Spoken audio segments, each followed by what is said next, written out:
Lindungi alam, maka kita semua akan hidup. Selamat pagi, siang, sore, malam Dewan Juri yang arif dan bijaksana. Salam sehat bagi kita semua.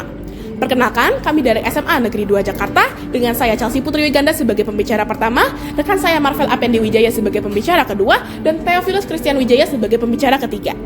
Pada perdebatan kali ini, kami sebagai tim kontra dengan bangga menentang pernyataan dengan tema Development of Coastal Building Infrastructure to Mitigate Meteorological Hazard.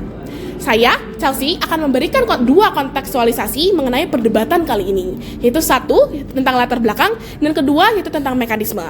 Pertama, mari membahas mengenai latar belakang. 3 latar belakang yang akan saya bahas pada perdebatan kali ini adalah satu, mengenai geografis wilayah pesisir di saat ini. Wilayah pesisir yang merupakan perbatasan antara laut dengan daratan seringkali mengalami abrasi atau pengikisan tanah, batuan, pasir akibat adanya daya tarik dari gelombang air laut yang menjalar ke pesisir. Pengikisan tanah atau pasir akan membuat wilayah menjadi lebih rendah dan akan mempengaruhi efek dari bencana alam yang akan terjadi dan akan terjadi. Seperti memperparah banjirop dan kenaikan air permukaan air laut. Hal ini membuktikan kondisi pesisir saat ini sudahlah tidak sebagus dahulu yang mampu menahan abrasi dengan tanamannya dan mampu memitigasi banjirop yang memungkinkan untuk merugikan masyarakat sekitar. Menurut informasi yang dilansir dari Kementerian Pekerjaan Umum, dari 81.000 km bibir pantai yang dimiliki oleh Indonesia, 40% diantaranya adalah rusak karena abrasi. Direktur Rawa dan Pantai Direktorat Jenderal Sumber Daya Air yaitu Ramli Johan mengatakan kondisi pantai Indonesia memang rawan atas abrasi. Lalu, latar belakang yang kedua tentang kondisi lingkungan secara global. Di situasi saat ini, kondisi lingkungan sangat amat mengkhawatirkan dan menjadi urgensi yang harus segera diselesaikan. Terutama pada kondisi pemanasan global. Menurut Dinas Lingkungan Hidup tahun 2019, pemanasan global bisa berdampak pada pencairan es batu di kutub utara yang memungkinkan untuk kemudian menyebabkan peningkatan air laut. Hal ini diakibatkan oleh gas karbon dioksida sebagai gas rumah kaca yang hadir di atmosfer secara masif dan membuat panas matahari terperangkap di dalam bumi.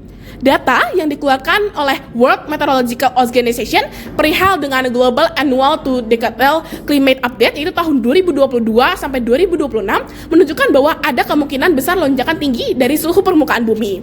Diperkirakan jika suhu bumi ini akan naik lebih dari 1,5 derajat Celcius dalam rentang waktu 2022 sampai 2026. Keberadaan karbon dioksida sebagai tembok bumi dari keluarnya panas matahari dihasilkan dari produksi asap kendaraan berbahan fosil atau paling banyak dari limbah produksi pabrik. Sebuah pertemuan muncul dalam laporan terbaru dari Carbon Majors database global yang memantau emisi dari 122 produsen, membuktikan 57 perusahaan swasta dan perusahaan milik negara yang bergerak di bidang minyak, gas, batu bara, dan semen secara langsung terkait dengan 80% emisi dunia sejak 2016 hingga 2023. Data mengenai pemanasan global ini penting karena pembangunan infrastruktur akan memperparah efeknya yang pembicara kedua saya nanti akan bawakan. Latar belakang yang ketiga yaitu tentang kondisi kehidupan sosial di masyarakat atau wilayah pesisir. Masyarakat di daerah pesisir seringkali memanfaatkan wilayah mereka sebagai sumber penghasilan dalam berbagai bidang, seperti bidang kelautan, seperti menjadi nelayan, ataupun menjadi bidang pariwisata. Namun dengan adanya abrasi, masyarakat akan sulit sekali untuk memiliki tempat tinggal yang aman, sehingga manfaat dari wilayah pesisir ini akan sulit diakses oleh masyarakat. Dengan seluruh latar belakang tersebut, kami mengajukan 4 mekanisme yang akan membuktikan bagaimana perencanaan tahan bencana ini berbasis alam akan terjadi di sisi kami sebagai sisi oposisi. Satu, yaitu kami mengutamakan pembangunan berbasis alam dalam menanggulangi ketahanan pesisir, seperti misalkan mengutamakan pembangunan hutan bakau sebagai alternatif pemecah gelombang, penambahan pasir di pesisir sebagai alternatif tembok laut dan sejenisnya, atau yang kedua, Dewan Juri, adanya perbaikan atas kerusakan pembangunan berbasis alam yang sudah ada, seperti contohnya restorasi hutan bakau yang telah rusak, penambahan jumlah pasir alami secara sengaja di daerah yang mulai merendah, dan sejenisnya. Lalu yang ketiga, adanya perbanyakan pembangunan berbasis alam di daerah-daerah pesisir yang belum ada penanggulangannya sama sekali. Dan yang terakhir adalah yang keempat, mekanisme ini akan dijadikan program pemerintah yang diutamakan bagi wilayah pesisir untuk mengatasi permasalahan yang ada. Dengan 3 sistem tersebut, maka adanya sistem yang baru, yaitu 3 sistem dari mekanisme yang keempat, yaitu ada 1, hadirnya undang-undang yang mengatur, dan yang kedua, hadirnya pemimpin pusat dan yang mengontrol dan pemimpin daerah yang mengawasi, dan sumber daya manusia yang kemudian mengerahkan tenaganya, dan yang terakhir yang ketiga, adanya pembatasan pembangunan infrastruktur bangunan seperti penolakan terhadap dinding laut dan lain sebagainya. Seluruh mekanisme ini akan terjadi di sisi kami untuk mendukung pembangunan berbasis alam. Namun, analisis bagaimana perencanaan tahan bencana berbasis teknologi infrastruktur yang akan terjadi di sisi pemerintah itu seperti apa? Ada 2 mekanisme juri, yaitu 1, memfokuskan penanggulangan bencana pada pesisir dengan hadirnya infrastruktur bangunan dan juga teknologi.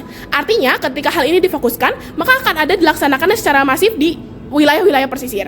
Seperti misalkan masifnya pembuatan dan kehadiran tetraprot beton dan tembok laut yang berbasis semen. Atau yang kedua, menggunakan semen dan bahan baku bangunan sebagai elemen utamanya yang pada akhirnya tidak akan ramah lingkungan juga. Kedua itu menjadi landasan bagaimana sistem pemerintah itu bisa berjalan pada akhirnya. Maka dari itu Dewan Juri, urgensi kita saat ini adalah memitigasi bencana alam pada daerah pesisir dengan memperhatikan keselamatan lingkungan secara luas, bukan hanya secara mikro, dan memenuhi kepentingan manusia di daerah pesisir yang terkena dampaknya. Dewan Juri yang terhormat, dengan urgensi yang telah kami tegaskan, dan dengan ini kami dengan tegas dan lugas menentang pembangunan berbasis infrastruktur bangunan dan teknologi dengan alasan berikut juri, yaitu 1, pembangunan berbasis infrastruktur, bangunan, dan teknologi ini minim memproteksi lingkungan secara luas, sehingga urgensi untuk bisa menyelamatkan lingkungan itu juga tidak akan tercapai pada akhirnya Dewan Juri.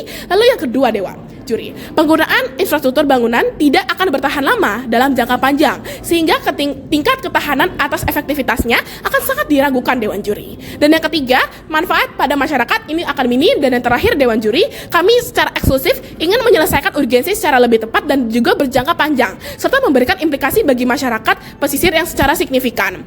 Keempat alasan tersebut akan kami buktikan dan kami elaborasikan lebih lanjut dalam substansi argumentasi kami dengan seluruh kontekstualisasi dan urgensi yang berfokus pada kepentingan lingkungan serta manusia. Kami akan membawa 2 argumen utama, yaitu 1, mengapa pembangunan secara infrastruktur bangunan dan teknologi yang ada di sisi pemerintah itu tidak memenuhi kepentingan lingkungan dan menyelesaikan urgensi lingkungan yang ada, ataupun yang kedua, mengapa pembangunan berbasis alam di sisi kami atau sisi oposisi akan lebih berdampak positif bagi kepentingan sosial manusia daripada pembangunan berbasis infrastruktur bangunan dan juga teknologi. Seluruh substansi argumentasi kami akan dilanjutkan oleh pembicara kedua saya. Terima kasih. Selamat pagi, siang, dan sore bagi para Dewan Juri yang saya hormati dan saya hargai, berserta rekan-rekan berpikir saya dari tim pemerintah. Sadari Dewan Juri, pada kondisi saat ini, penggunaan infrastruktur buatan masih menggunakan bahan yang tidak ramah lingkungan dalam produksinya. Artinya, dengan adanya infrastruktur bukan justru kita menyelesaikan satu masalah yang ada, yaitu mitigasi bencana, melainkan kita membuat masalah yang baru yang pada akhirnya sangat merugikan. Pada akhirnya, kita harus beralih kepada infrastruktur alam yang tidak terpengaruh dan memperburuk dampaknya kepada lingkungan. Dengan Dewan Juri yang terhormat, dengan ini mari kita masuk ke dalam ekstensi argumen saya dalam perdebatan kali ini. 1. Bagaimana manfaat dari penggunaan infrastruktur berbasis alam seperti hutan bagi hidup, topologi, dan sejenisnya secara saintis. Layer pertama, bagaimana penggunaan beton akan berdampak buruk secara signifikan. Ada 3 alasan, yaitu 1.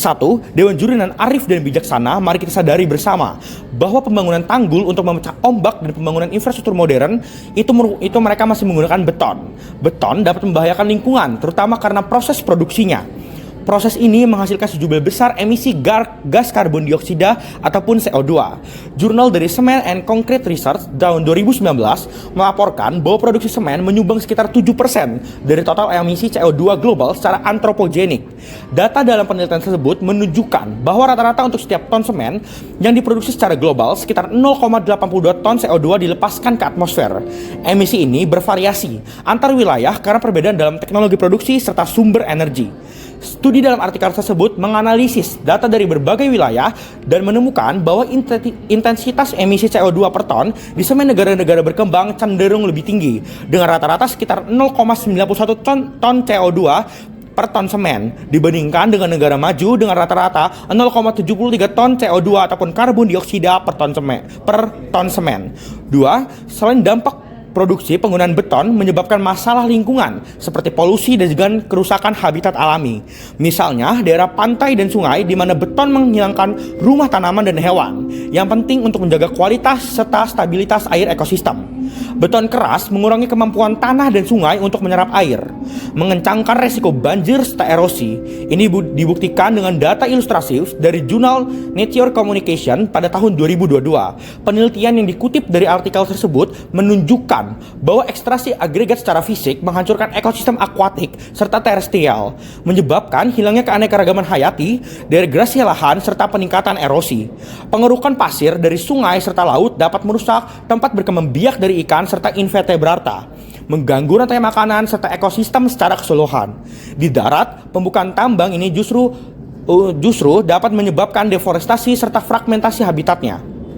Ketiga, dalam penggunaan jangka panjang pula, beton yang terkena gelombang air asin dapat mengalami kerusakan karena adanya kandungan garam berupa klorida, sulfat, dan sodium. Dalam larutan air garam berfungsi agresif sebagai terhadap beton. Garam-garam ini bereaksi kimia dengan segmen pada beton. Misalnya, sulfat bereaksi dengan kalsium hidroksida membentuk senyawa yang menyebabkan beton kehilangan massa, kekuatan, serta kekakuan, sehingga mempercepat pelapukan pada beton. Artinya, beton tidak akan bertahan lama dalam penjagaan mitigasi bencana ini. Layer kedua, bagaimana hutan mangrove akan lebih menjadi alternatif yang lebih baik. 4 alasan. Pertama, untuk pencemaran air. Dengan adanya hutan mangrove, kami bisa berdampak pada pencegahan erosi di pantai melalui akar mangrove yang pada akhirnya kuat menahan gelombang dan arus air, melindungi garis pantai dan kerusakan serta menjaga kestabilan tanah pesisir. Kedua, manfaat dari hutan mangrove ataupun juga itu gimana pada akhirnya hutan mangrove ini dapat memberikan dan menghasilkan oksigen. Kenapa ini dapat terjadi? Karena tanaman bakau yang kita pakai dapat menyerap karbon dioksida ataupun CO2 yang dapat membuat pencemaran terhadap lingkungan. Hal inilah mengapa pada akhirnya kita memilih untuk infrastruktur alam selain untuk mencegah arus air laut, tapi kami memiliki sisi positif lainnya, yaitu untuk lingkungan dengan mengurangi adanya CO2. Hasil dari berkurangnya CO2 juga bisa mengurangi pemanasan global dan efek rumah kaca. Dengan adanya ini, fakta ini kita sebagai tim kontra bukan hanya mementingkan mitigasi bencana, namun kami juga berhasil menangani gimana akhirnya adanya krisis iklim. Manfaat yang akhirnya kami tawarkan lebih membawa manfaat dan kemajuan dibandingkan dengan sisi pemerintah. 3, dengan kami menggunakan hutan mangrove, kami di sini juga ikut andil dalam menjaga keanekaragaman hayati. Karena dengan kami mendukung penggunaan tanaman bakau, kami memberikan habitat yang unik bagi flora serta fauna. Struktur dari akar mangrove yang pada akhir rapat bisa menjadi tempat berlindung, tempat berkembang biak, serta tempat mencari makan bagi para ikan, udang, kepiting, reptil, dan mamalia. Selain itu, vegetasi mangrove sendiri juga beragam, terdiri atas puluhan jenis mangrove sejati dan asosiasi yang mendukung terbentuknya komunitas ekosistem dengan tingkat keanekaragaman hayati yang sangat tinggi. Keberadaan berbagai spesies tumbuhan ini juga menjadi sumber makanan dan tempat hidup bagi banyak organisme lain di ekosistem pesisir. 4, hutan mangrove juga lebih bisa menjaga kebersihan air laut. Dengan sistem dari akar hutan mangrove, tanaman ini juga bisa menyerap logam berat dan limbah seperti besi, mangan, dan lainnya. Sehingga hutan mangrove juga bisa berfungsi sebagai agar biomediasi alami yang membersihkan polutan di air dan tanah pesisir. Manfaat yang akhirnya kami tawarkan ini juga bermanfaat untuk pencemaran air. Dewan Juri nan arif dan bijaksana, mari kita lihat kondisi pada saat ini. Banyak sekali pabrik yang menghasilkan limbah yang akhirnya akan berdampak ke air di lautan. Dengan adanya hutan mangrove, kami juga bisa menangani hal ini. Bukan cuma persoalan mitigasi bencana. Dewan Juri yang bijaksana, artinya dengan ini kami bisa memberikan banyak manfaat, bukan cuma satu manfaat saja. Masuk ke dalam argumentasi kedua saya tentang bagaimana dampak dari infrastruktur alam terhadap kehidupan manusia. 1. Infrastruktur alam bisa dijadikan sebagai destinasi wisata hutan mangrove, menjadi objek wisata yang menarik karena keindahan ekosistemnya yang unik dan keanekaragaman hayati yang tinggi, seperti burung, ikan, kepiting, dan sebagainya. Kawasan mangrove ini dapat berkembang sebagai destinasi ekowisata yang mendukung pendidikan lingkungan dan konservasi, sekaligus meningkatkan perekonomian masyarakat lokal melalui kunjungan wisatawan. Contohnya seperti Taman Wisata Alam Angke Kapuk, hutan mangrove Ujung Pangkah terletak di daerah Gresik, hutan mangrove Kulon Progo yang terletak di daerah Yogyakarta. Kedua, masyarakat juga bisa menggunakan infrastruktur alam untuk budidaya. Para masyarakat bisa saja membudidayakan mangrove tersebut sebagai ladang mencari uang, dikarenakan pada akhirnya dia bisa menjual mangrove yang sudah dibudidayakan itu untuk kebutuhannya misalnya. Ini juga diterapkan karena awalnya daerah tersebut sudah digunakan sebagai destinasi wisata, sehingga daerah tersebut sudah identik dengan tanaman tanaman alami tersebut. Sehingga di daerah tersebut tanaman alami ini bisa dijadikan sebagai cindera mata yang bisa membantu perekonomian wilayah sekitarnya pula. 3. Menurut penelitian yang dipublikasikan dari berbagai jurnal ilmiah termasuk Ecological Engineering pada 2009, infrastruktur alami ini seperti hutan mangrove berfungsi krusial sebagai pelindung terhadap bencana pesisir karena struktur akar dan kanopinya yang kompleks, secara efektif meredam energi gelombang dan angin badai, memperlambat dan mengurangi dampak tsunami, mengikat sedimen untuk mencegah abrasi dan erosi pantai, serta mampu menyerap dan menahan air banjir dari daratan, menjadikannya benteng alam yang vital bagi wilayah pesisir. Pada akhirnya, dengan berbagai keuntungan yang kami bawakan, kami lebih unggul dibandingkan sisi pemerintah, karena kami bukan cuma membantu mitigasi bencana, tapi kami juga bisa membantu terhadap lingkungan.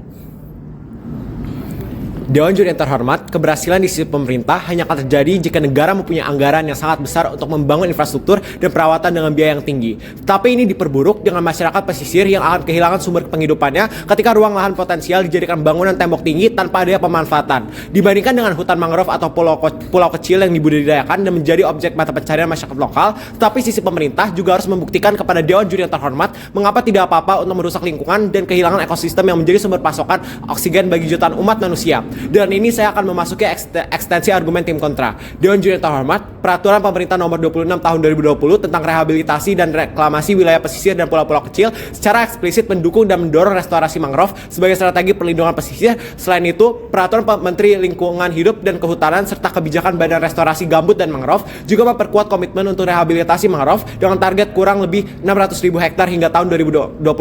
Hal ini merupakan landasan bagaimana insentif pendekatan alam selaras dengan dasar dan tujuan negara Republik Indonesia. Kemudian mari kita lihat seluruh kekhawatiran pro dan kita bandingkan dengan kasus tim kontra, yaitu pertama, sisi pemerintah pasti mengkhawatirkan pendekatan berbasis alam akan memerlukan waktu yang lebih lama untuk mencapai kematangan, tapi kami akan membuktikan bahwa hal ini tidak apa-apa untuk ditukarkan dengan segala keuntungannya karena jangka panjangnya jauh lebih signifikan dan berkelanjutan dibandingkan dengan infrastruktur rekayasa semata. Solusi berbasis alam tidak hanya memberikan perlindungan terhadap bahaya meteorologi, tapi juga menciptakan habitat, meningkatkan kualitas air, menyerap karbon, dan mendukung keanekaragaman hayati. Ini merupakan keuntungan eksklusif yang tidak ada di sisi pemerintah, sehingga kami katakan investasi jangka panjang pada alam adalah investasi bagi masa depan pesisir yang lebih stabil dan keberlanjutan. Alih-alih fokus pada kekhawatiran waktu kesiapan pertumbuhan, pemerintah seharusnya melihat ini sebagai peluang emas untuk investasi strategis jangka panjang. Banyak peluang strategis yang bisa dikembangkan seperti yang sudah dijelaskan oleh pembicara pertama dan kedua saya. Hal ini dikarenakan penundaan implementasi solusi berbasis alam justru akan meningkatkan kerentanan wilayah pesisir terhadap bahaya meteorologi di masa depan.